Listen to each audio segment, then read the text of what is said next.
Olá, esse é o Administre Lucre, eu sou a Gi Rosseto. Nós vamos falar sobre a importância dos controles financeiros. As empresas que não têm controles acabam quebrando. Acompanhe com a gente.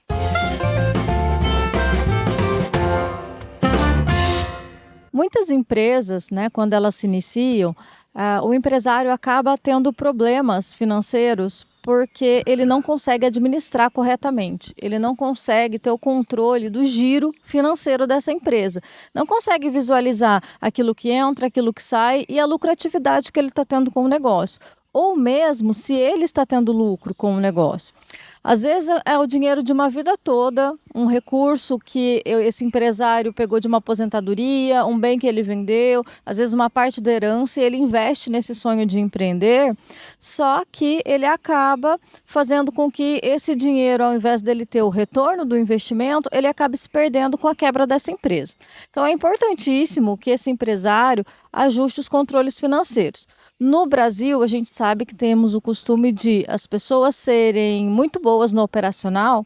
Ah, eu sou uma boa confeiteira, eu sou um bom padeiro, eu sou um bom marceneiro, sou uma boa vendedora. Então eu vou abrir a minha própria empresa. Mas acaba que não buscando o conhecimento da parte de administração, a parte de gestão realmente da empresa. E não adianta nada você ser muito bom no operacional se você não souber como que essa empresa tem que ser bem administrada, o que é embutido na precificação, quais são os custos mensais dessa empresa e o quanto você tem que colocar desses custos na venda do seu produto ou mesmo do seu serviço, para que você então tenha realmente o retorno adequado. É necessário então ter o controle de todas as entradas, as saídas e toda a movimentação financeira, para que você tenha a visão do todo do seu negócio. O primeiro controle que o empresário precisa fazer é o controle do contas a pagar. O contas a pagar, ele vai mostrar todas as despesas mensais.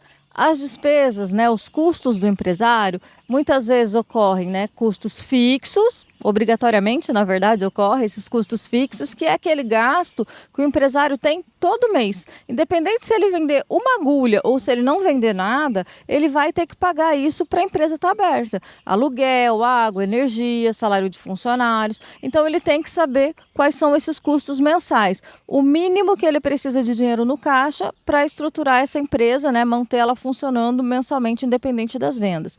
Quando você abre uma empresa, é interessante que você tenha esse recurso para manter pelo menos os custos fixos por alguns meses, para ter, né, a eficiência dessa empresa, mesmo que você não venda, porque no início de uma empresa você tem que batalhar para ocupar o seu espaço no mercado.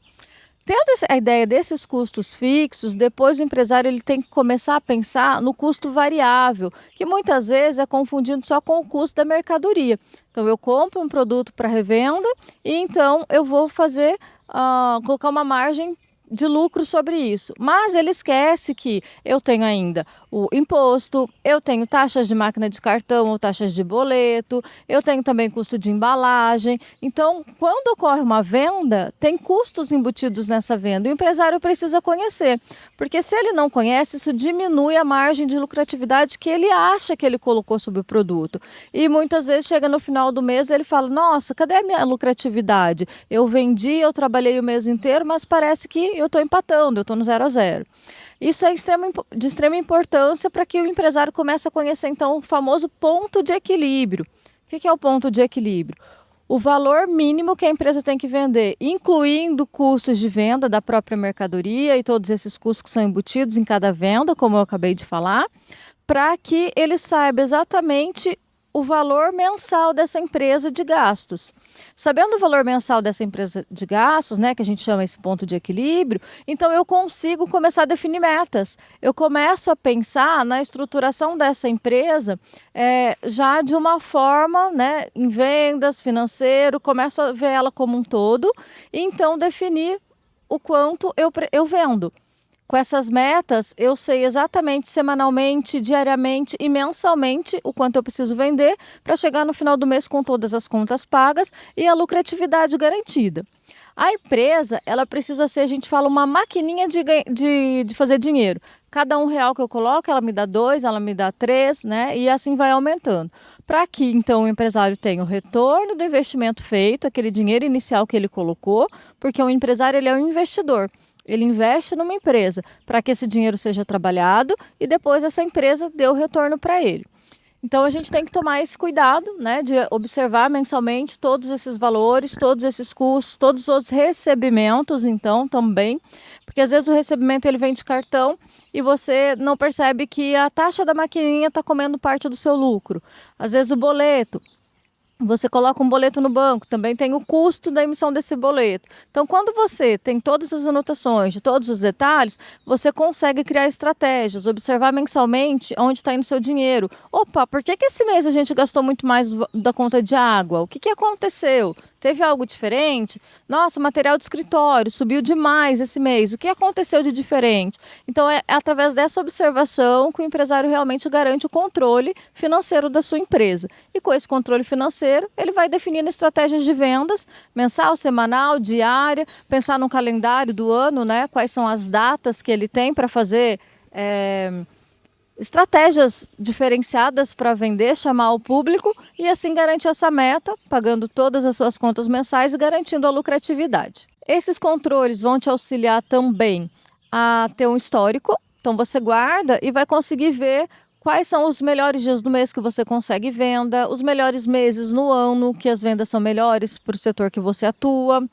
Se você tem esse histórico, né, até dos produtos vendidos, você consegue ver quais são os produtos que mais vendem, se esses produtos têm uma margem boa de lucratividade para você. Os produtos que são interessantes você manter realmente na sua carteira aí, e os produtos que às vezes não é interessante porque não tendo giro de venda. Então, tudo isso é estratégia. A partir do controle financeiro, a partir dos controles, né, anotações de todos os gastos e todos os recebimentos, você vendo aquilo que acontece na sua empresa, você vai aprimorando com o tempo.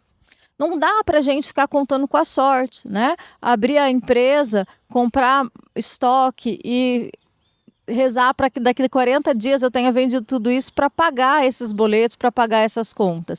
Então, eu preciso realmente de estratégias. Eu preciso analisar todos os detalhes e criar estratégias para vender, certo? Então, essa é a forma mais correta, é a forma única de se administrar uma empresa. Independente se a empresa é grande ou pequena, todos precisam de controles para conseguir embasar a estratégia de crescimento para essa empresa. Esse foi o Administre o Lucro dessa semana. Acompanhe nosso canal do YouTube, as redes sociais do Diário Cidadão e também na Rádio 104 FM. Na semana que vem, nós falaremos sobre marketing. Teremos um convidado especial. Nós aguardamos você.